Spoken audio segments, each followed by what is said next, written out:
கர்த்தர் வாக்கு கொடுக்கிறார், உன் வருத்தம் யாவையும் மறக்கும்படி பண்ணுவார். உங்கள் நஷ்டத்தினால் வந்த வருத்தத்தை கர்த்தர் மறக்கும்படி பண்ணுவார்.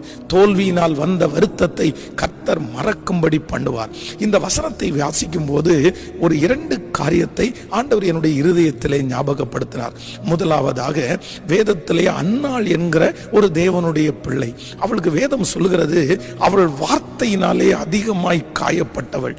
பெண்ணினாள், ரொம்ப வருத்தப்படுத்தினாள். இந்த அன்னாள் மலடியா இருந்ததினாலே நிறைய பேர் வார்த்தையினால் அவளை நாள்தோறும் கொன்றார்கள். அப்ப அந்த அன்னாள் நினைத்தார், கண்டிப்பாக என்னால் இவர்கள் பேசின வார்த்தைகளை மறக்கவே முடியாது, இவர்கள் என்னை ரொம்ப காயப்படுத்தி விட்டார்கள். ஆனால் கர்த்தர் அன்னாளுக்கு ஒரு சாமுவேல் என்கிற ஒரு பிள்ளையை கொடுத்து அந்த வருத்தத்தை மறக்கும்படி பண்ணினார். நான் நம்புகிறேன், இன்னைக்கு இந்த சத்தத்தை கேட்கிற அன்பு ஆண்டவருடைய பிள்ளைகளை, ஒருவேளை